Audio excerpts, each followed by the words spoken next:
Assalamualaikum warahmatullahi wabarakatuh. Haturan mitra tepang dangu deui sareng Mang Barna. Alhamdulillah Mang dina kaayaan sehat atau mugi wae mitra dangu ge sami pada sehatna. Mitra urang neraskeun hanca garapan dongeng Mang Barna nu katunda carios kalayan judul Samagaha di Cempala karangan Ki Leksa. Urang teraskeun deui hanca nu katuna. Upami teu lepat hanca nu katuna teh parantos dugi ka terus ngontrol para prajurit nu aya di asrama, malah terus katapel wates ngalang-lang bisi eueuh anu ngajaga.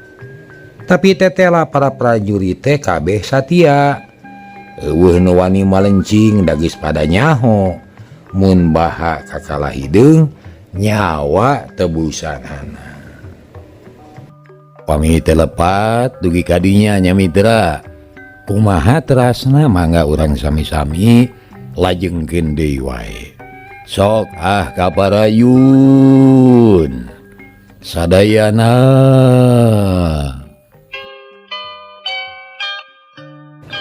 Kocapkeun Mang Sarpan. Basa Kalabiru turun manehna nuturkeun nerencepan. Diintip naha ka mana losna Kalabiru teh. Saenggeus karuhan jauh Mang Sarpan mah unggah deui. Terus diuk bari mere isyarat napalkeun curug kana bibir. Shh. Ulah baka geruh. Ulah waka incah. Cicing heula di dieu. Cek Mang Sarpan nyaritana ati-ati naker bisi kanyahoan ku Kalabiru. Nyapuguh baturna kaget ku Bagus Ria colohok. Aya naon Sarpan? Aya beja hade. Beja nu matak gumbira. Tapi oge matak sedih. Jeung nalangsa.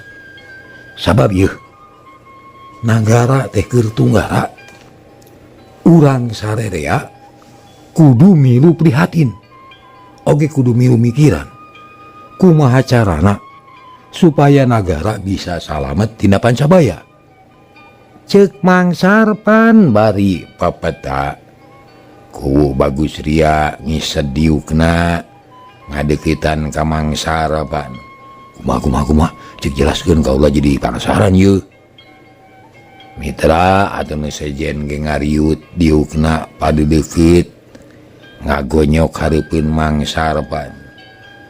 Anu nyaritana teh teu bisa tarik da sieun kadenge ku cak-cak bodas. Dengekeun ku sararea. Tangetkeun sing nyanya. Ieu teh beja anu pasti lain beje. Lain jijieunan. Tapi datang ti pangagung nagara nu langsung papanggih jeung kuring. Kieu geura yeuh. Barabat atuh Mang Sarpan teh nyaritakeun pangalamanana. Basa tepung jeung Ki Sarja katut Ki Mursila teh anu ngahaja datang ka Liwung Manuk nalung ti kaayaan Ki Wari nu memangna keur mejeuna haneut pikahariwangeun. Atuh kuwu jeung baturna bungaheun. Sabab eta nu didagoan teh hayang tembus beja ka karajaan supaya maranehna meunang panangtayungan. Tapi aya hanyakalna horeng nagara ge keur mejeuna lara tunggara. Sabab si Braja Geni ngacaukeun kaayaan jeung Jakabumi keuna ku fitnah. Magarkeun ayana nagara di jero nagara teh Jakabumi anu jadi kokojona. Padahal jalma katilu nyatana kalah hideung jeung Kalabiru nu hayang ngagulingkeun raja asli di negeri Cempala. sanggeus reng senyebarkeun bewara anyar mangsarepan mere pepeling ka sararea. Tah ayeuna teruskeun sandiwara beungeut mah meunang nyang hareup ka Kalahideung, tapi eta omat hate tetep kacempala euy. Terus dina mangsana perang ke teu kudu teterebeng hayang ngabelaan Kalahideung. Paduli teuing najan keok najan kitu kieu ge da keur urang mah moal aya untungna. Nu penting mah Kalahideung kudu diadu jeung Brajageni kakuatanana sina lumpuh supaya Raden Jakabumi nya bisa unggul. Jadi dina perang utamakeun kasalamatan diri ngan ari balan si Brajageni mah kudu tumpur sabab maranehan bakal ngacau ke negara. Tah gitu ceuk mangsarepan bari papeta. Bagja temen syukur aya bijak itu. Atuh ari kieu mah perang jeung Brajageni teh meunang ngatur kisar janya. Ceuk kuwu Bagus Ria. Benar, kisar jana boga pokal. Sabab anjeunna anu bela satia ka Raden Jakabumi. Malah anjeunna amanat di mana aya uar pangajak ti Raden Jakabumi kudu buru-buru dicumponan sarta kudu ikhlas lillahi ta'ala ngarojong kana perjuangan Jakabumi. Ceuk mangsarepan dari anaker. Nya syukur atuh hari kitu mah hartina jumeritna rakyat desa Liwung Manuk geus kadangu ku Pangagung, geus kanyahoan ku menak nagara. Urusan itu ieu mah ku mangkewe lah. Pokona kayaan urang kiwari kudu kauninga ku para menak dipusir dayeuh. Taina sakur nu aya di dieu kudu ngucapkeun sumpah satia ka Raden Jakabumi sarta janji yen rek ngajaga Rusia sangkan ulah bocor ka pihak Kalahideung jeung Kalabiru. Coba saha nu aya di dieu anu teu satuju kana rancana Gisarja ulah ngabudi eucing lah, lebih hade terang-terangan we. Ceuk kubu Bagus Ria bari rarat-reret ka para ponggawa anu kumpul di dinya. Nah make cangcaya jorokan kubu sing perjantan lah.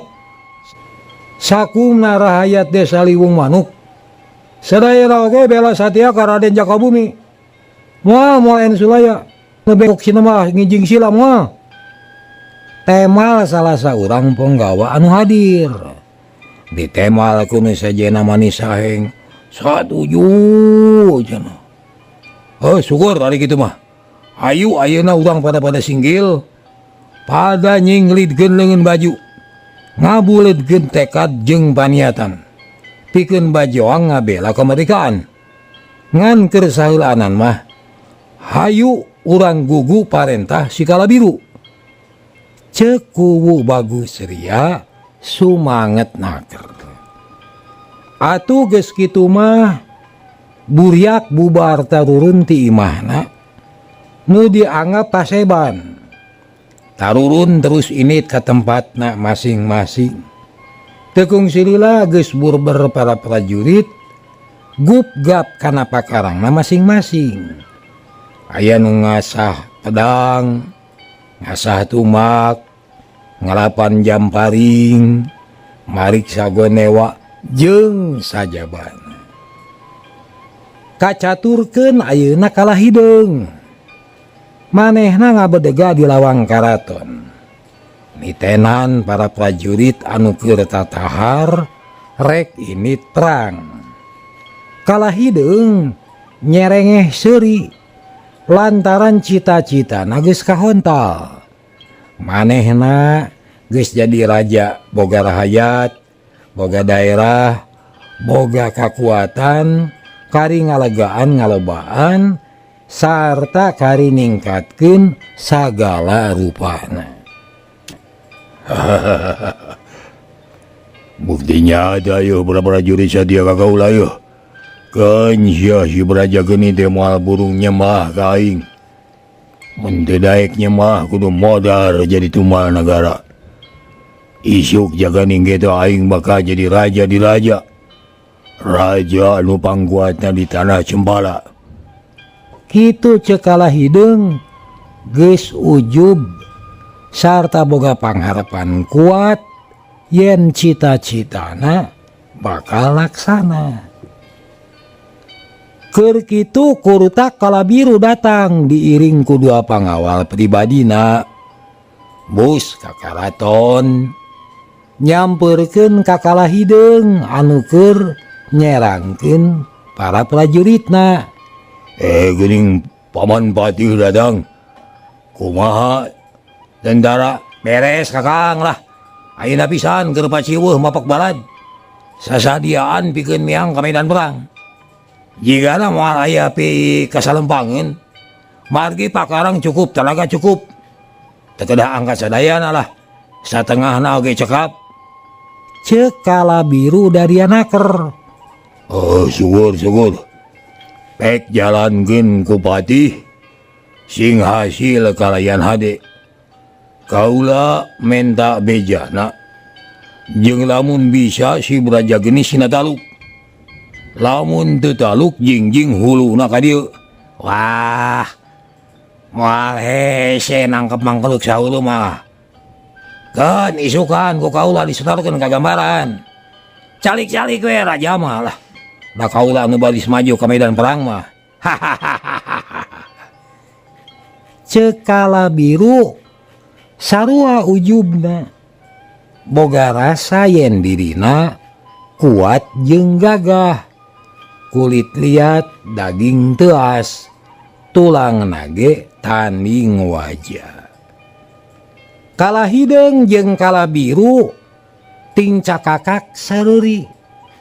Duanana suka bunga estu taya kasusah, taya kasieun. Sabab tentara geus loba, pakarang sadia. Ari rahayat desa Liwung Manuk kacida geumpeureunana.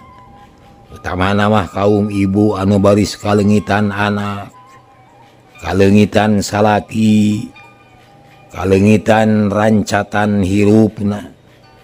Mun teh mah aya nu kasoran di medan perang.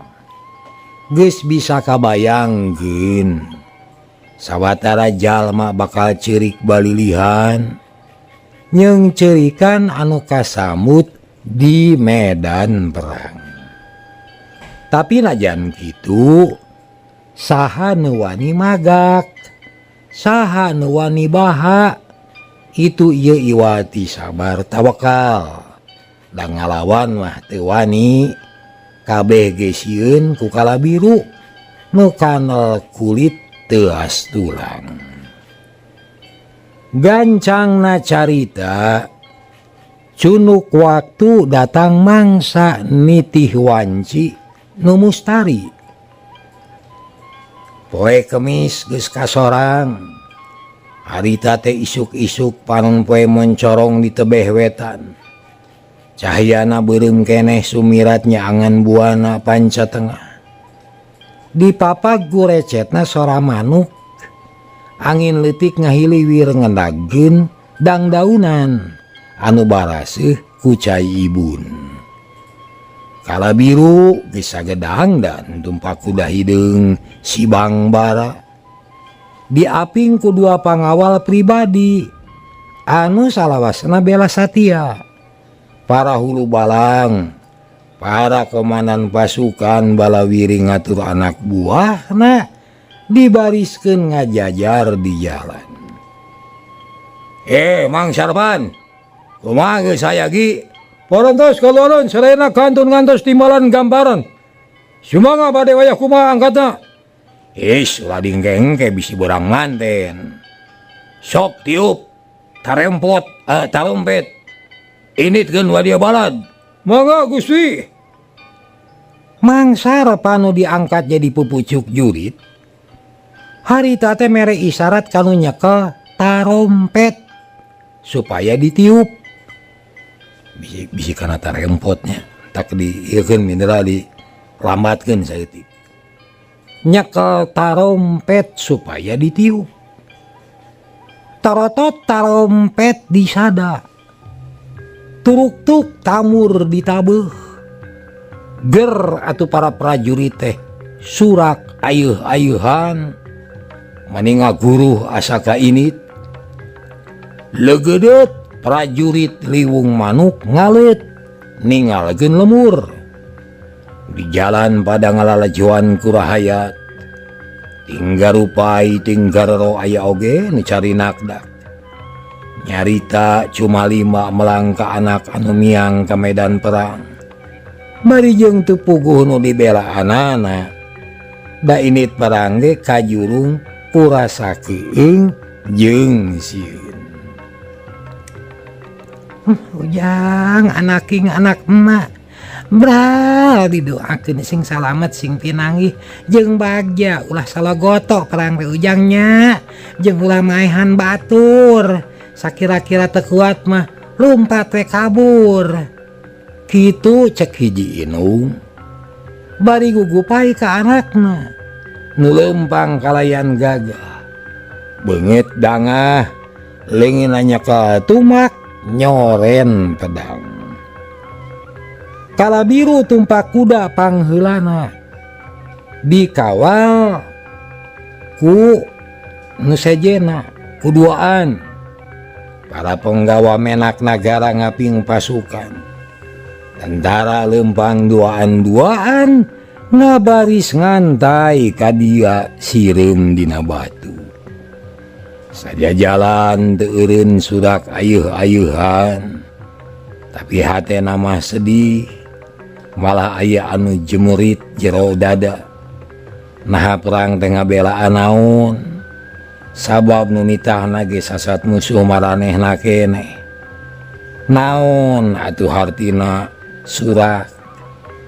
Ngan sakadar keur ngacorkeun parasaan anu ngagolak dina dada. Nyeta sangkan rada hampang. Tapi kadengen aku Kalabiru mah suak bunga we. Tandaning gede hate leber wawanen maju perang di barung ku sumanget anu ngagedur. Sejabela satia kakala hideung jeung Kalabiru. Cag tuna dihanjuang siang, teuneun dihanreum hieum. Dituna bakal alaeun, diteuneun bakal sampeureun.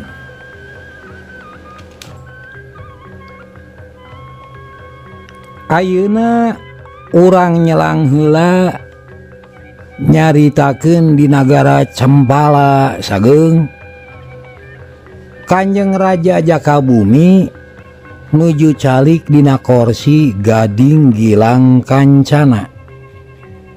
Cahayana murub-mubyar hurung layungan. Kawantu korsi anu ditaretes emas inten rinukmi. Para penggawa ngajajar, para mantri aduh ngabaris. Para menak sami lenggah ngadeuheus ka Kanjeng Raja anu nuju sedih kingkin. Ari sabab kamari tas debat jeung Braja Geni anu dipungkas ku ngaburicakna kembang seuneu peperangan nimulkeun mata holang pacengkadan. Raden Jakabumi sedih ari sabab nu jadi tameng dada teh satadina mah Braja Geni nyaeta ponggawa nu gagah sakti hulu balang anu teuas tulang kanal kulit. Tapi ayeuna Raja Jakabumi teh asa kalengitan leungeun katuhu. Sidik asa kalengitan pakarang nu jadi andalan. Malah nu leuwih sedih deui poe eta Braja Geni teu hadir dina merbayaksa. kalayan teu aya iber teuing kunaon nu jadi sababna, tapi nu sejenna mah sami pada satia hadir dina eta masamoan. Ngong Kanjeng Raja Jakabumi ngandika, soan tena leuleuy bangun anu lungse teu aya sumanget pisan. Kahiji eta, kaduana da jiga nama keur peuyeuh eta teh Raden Jakabumi teh. Kitu pangaruh cuaca meureun mitra. Atuh emangnya sami deh. Poharanya para penggawa menak nagara Cempala anu ku kaula diharapkeun pangdeudeulna. Kaula teh ngahajang yang lain mangsa ngangkir lain wanci ari sabab aya hiji hal anu perlu dibejakeun ka sararea. Kahiji kaula teh keur teu geunah hate susah lampah teuing kudu kumaha ari geus kieu. Sabab naon rupa anu dipikasieun ku kaula teh kiwari teh bet jadi bukti. Ngimpi kalengitan pedang nyatana kaula teh kalengitan ponggawa nu dipercaya. Nu tadina jadi leungeun katuhu kaula. Jigana ku sararea oge kasaksi Braja Geni kiwari. Bener? Kasaksi ku sararea oge. Kumaha Braja Geni kiwari malah ayeuna teu aya datang. Palang siang manehna teh geus teu ngajenan deui ka kaula. Atuh kaduanya kaula teh meunang beja yen di sabagian daerah Cempala teh aya nu misahkeun diri nyebut Merdika munggah hiji jeung Cempala. Tapi ngaku yen manehna ngadeg nagara katalah nagara Liwung Manuk. Turta eta Liwung Manuk teh apan daerah kakawasaan Cempala. Jadi tegesna maranehna ngadegkeun nagara di jero nagara. Minyangka akibat anu leuwih goreng eta kajadian jadi kembang fitnah pikeun kaula. Sabab Patih Braja Geni nuding teu bener ka kaula. Nuding kaula teu becus. Nuding kaula eueuh kanyaho. Malah nyarankeun ka kaula kudu nurutan si itu, kudu nurutan si ieu. Kaula moal bisa dikitu-kitu. Magarkeun teh eta nagara teh jieunan kaula cenah. Pikeun tatahar dina raraga ngagulingkeun nagri Cempala. Tak kukituna. Coba kaula minta pamanggih para ponggawa. Nah kudu kumaha ari geus nyang hareupan nu kieu. Kaula mah kalah jadi jangar kana sirah asal lieur matak butek pipikiran. Kumaha eta teh kahayangna Braja Geni teh. Mitra, barang ngadangu katerangan kitu ti Kanjeng Raja. Sadaya nu sami hadir ngaharuleng, colohok bengong, banget teu ngarti kana sababna. Lila-lila pok salah saurang ponggawa tumanya, "Nuhun Gusti, naha batuge ka kieu? Ieu teh kumaha kawitna Gusti?" "Paman, ieu teh buah tina katelobehan urang sarere. Unggal ngariung kaula sok nanya kumaha kaayaan nagara." Sakabeh penggawa teh rata-rata ngajawabna teh aman, tentram, 86 gitu. Sepi paling tawong rampok cenah. Itu. Tapi buktinya kumaha? Ieu mah leuwih ti maling. Angot ti rampok geus teu merenah disebut bangsat. Da geus kaleulewihi dipaling sapi atawa muning. Moal matak nyeri ati da geus lumrah. Tapi dipaling sabagian nagara mah matak rag-rag jantung. Mana nu kasebut aman teh? Mana nu kasebut 86 teh? Geuning buktina kieu ieu. Tak kitu. Ceuk Kanjeng Raja satengah maido ka para ponggawa nu sok mere laporan kosong. Heraeun kabeh oge. Eueun ngomong deui tapi ngeluk tungkul asa kapeupuh mamaras. Rumasa mun laporan teh anger wae. Aman jeung aman we malah ditungtungan ku aman 8 genep cenah komandan. Tapi nyatana nagara di paling batur teu kanyahoan. Da tadina boga rasa yen Cempala mah nagara pang aman-amanan. Sajabat kitu merentang tu para penggawa geus ngadenge yen pesenan pakarang perang teu kacumpona. Mangka ning biaya mah geus dikaluarkeun eta teh. Ari barangna teu bukti. Syarta nu jadi alasanna Aki Walangi anu jadi ahlina dina widang pakakas perang diculik ku musuh, dibawa jeung parabotna jeung pagawena. Akhirna pesanan urang teh teu kacumponan. Tah ieu teh perlu dipikiran. Pinaoneun balukarna nagara dihewag rahayatna dipaling, pakarang perang ge direbut jeung pabrikna. Alamat bakal cilaka gede kaya kieu mah. Cik palikiran ke sadarea. Kudu kumaha nya ngarupan ari geus kieu. Saha nu rek jadi tameng dada nagara Cempala, saha nu rek ngajai Cempala tina jungkrang kawiwirangan mun lain urang kadang warga Cempala. Mitra, hadirin ngaharuleng beuki hanap ngeluk jembling lirga angkat tincak teu aya anu nyarita. Kanjeng Raja rumahuh bangun seungah. Para penggawa ngeluk tungkul di papai diteuteep hiji-hiji. Kumaha sikepna?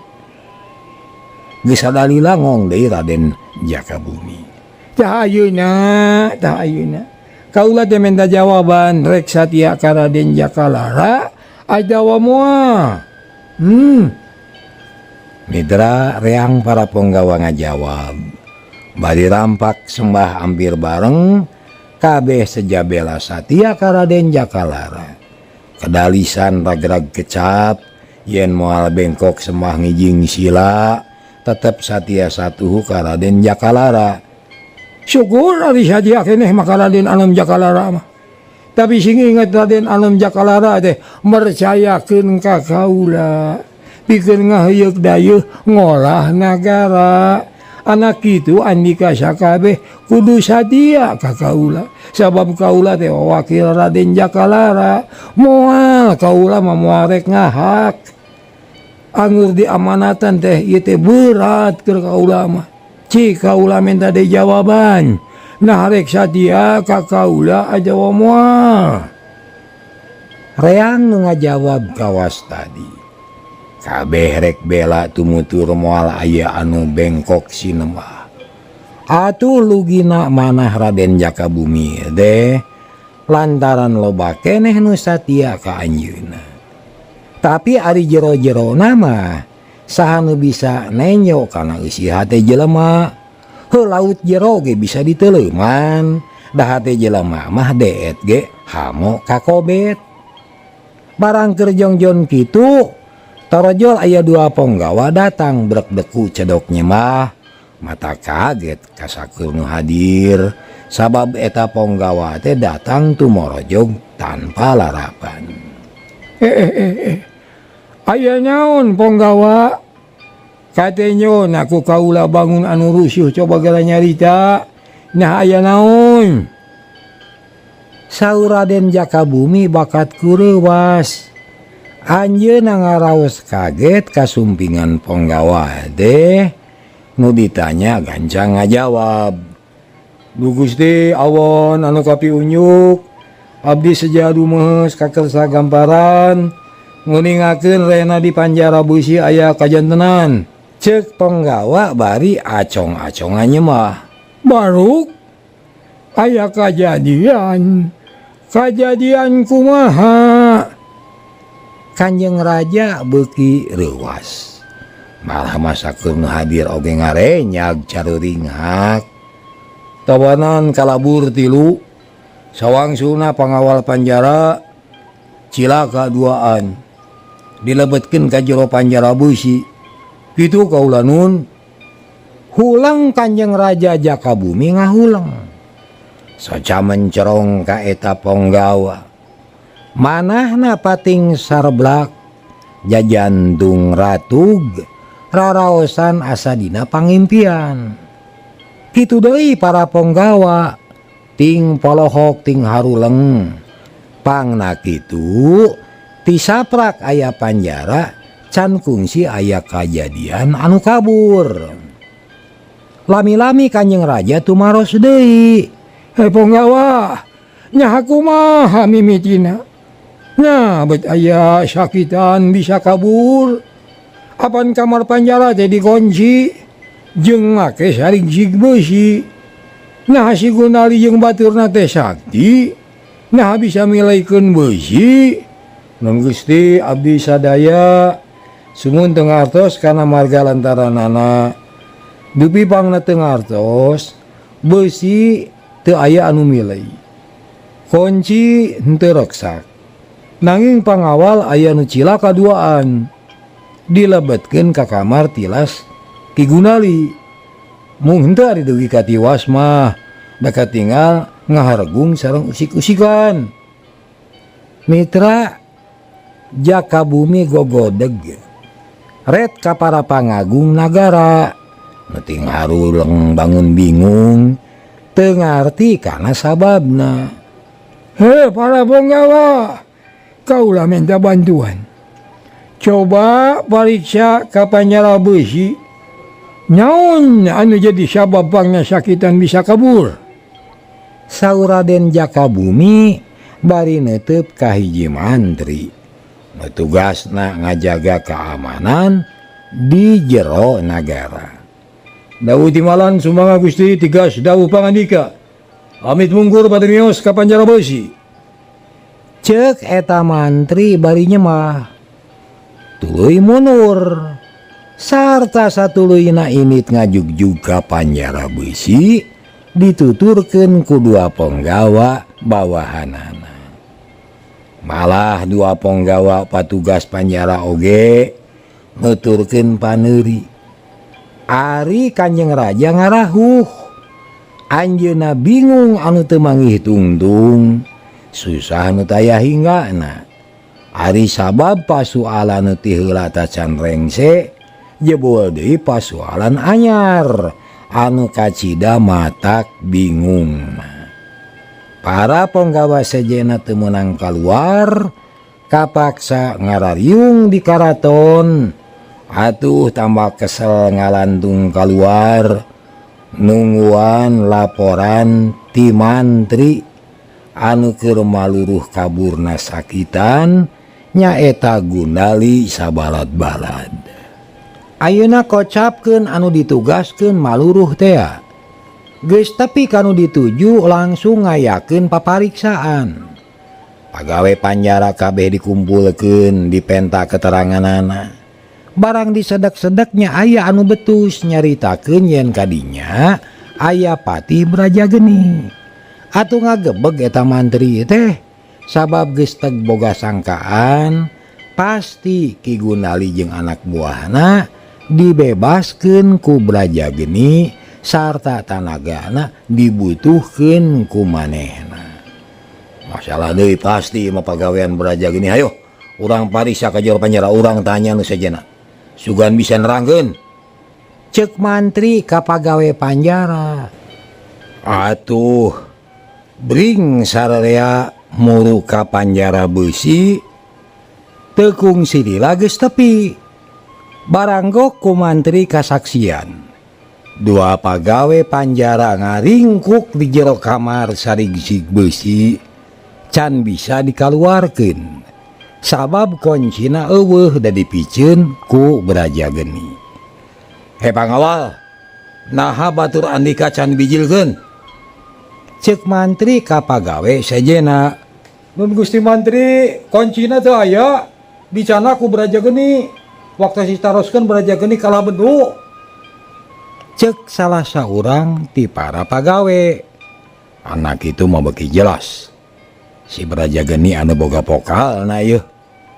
Ceuk mantri bari ka kerot. amakeun pisan ka Braja Geni teh pagawe panjara tinggal renghap panona melong ka baturna nu ngaringkuk di jero panjara besi. Harita Ahwani nangkep tuur di pojok sirahna dengdek panona meletet bari ngadedengekeun anu keur guneun catur. Ahwani geus boga pikiran rek lapor ka mantri, rek ngabejakeun naon-naon nu geus kasaksi ku dirina. Tapi can ditanya mah teu wani pok, ngahenen we api-api teu ngadenge. Lila-lila kareret ku mantri atau terus mantri teh ngadeuketan kana sarigsi kamar Ahwani. Memeh nanya melong heula bangun anu hayang sidik ka Ahwani. Geus rada lila kakara sasauran. Saha ngaran maneh? Abdi Pun Ahwani. Mana? Maneh teh anak buah Ki Gundali teh lain.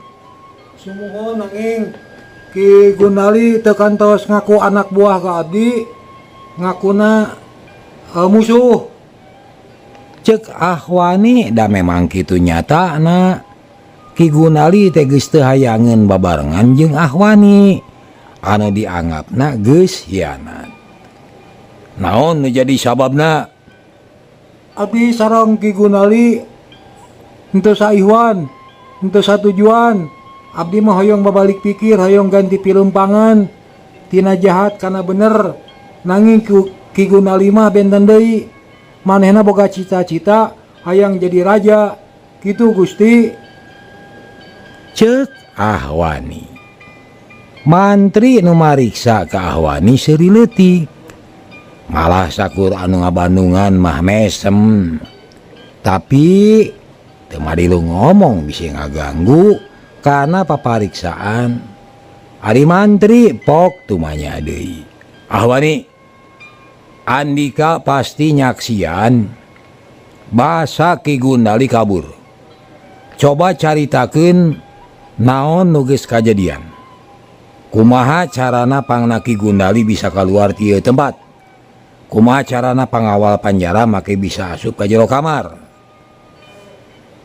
Mitra Ahwani seuri terus cengkat nangtung bari nyekel kana sarigsi beusi. Memeh ngajawab melong heula ka mantri. Terus ngareret kanu ngajajar nyaksian. Pok Ahwani ngomong, abdi nyaksian pisan kana eta kajadian. Margi anu kabur teh terang-terangan, malih mah abdi oge diajak ngan abdi nolak. Margi abdi mah alim, ari kedah hianat mah. Kieu kajadianana teh. Barabat Ahwani nyaritakeun naon-naon nu geus kajadian. Ditetek teu aya nu kaliwat tepi kabubuk leutikna dicaritakeun. Malah omongan Braja Geni nu inget mah dibejakeun kabeh ka mantri. Atuh mani carolohok sararea oge. Najan tadi geus bisa ngirangi raye nu hianatna Braja Geni, tapi ari ngadenge kitu mah leuwas jeung kacida kagetna. Sarerea beuki percaya kana kasauran Raden Jakabumi yen Braja Geni teh hianat ka nagara. Kurang ajar. Anak itu mah beuki jelas nu telengesna teh si Braja Geni teu sangka. Horeng hulu balang gagah patih sakti teh. Hatena mah belang jahat alabatan iblis. Cek mantri bari kakerot nandakeun anu kacida amakna teu panuju kana kalakuan Braja Geni. Geus kitu mantri badami jeung para pagawe di dinya. Hasilna pagawe nu aya di jero panjara rek dibijilkeun. Carana kapaksa ngabongkar engselna sabab koncina leungit. Saterusna nu cilaka ditulungan diubaran sakumaha mistina. Mantri buru-buru balik deui ka karaton saja lapor ka Kanjeng Raja ngeunaan hasil papariksaan teh. Barangjol Ki Mantri ka karaton, para penggawa sejena raong naranyakeun ngan teu buru-buru dijawab sabab perlu langsung ka Kanjeng Raja anu sarua ngantosan sanggeus merenah ngariung kabeh pok manteri teh laporan samemehna nyemah heula. Nun Gusti awon anu kapiunjuk numutkeun hasil panalungtikan jisim abdi nu janten ulon-ulon pangacauna teh taya deui kajabi ti Patih Brajageni kitu kaula Nun. Gebeg Kanjeng Raja ngarenya greuwas asa teu percaya kana laporan Ki Mantri. Bener Manjri cimanya anjika nyaho yen anu ngabebaskeun sakitan teh Patih Brajageni. Raja sumomolotot bari naros tina awahing ku teu nyangka seueur buktos kaula Nun sareng saksi anu pasti. Coba caritakeun kabeh.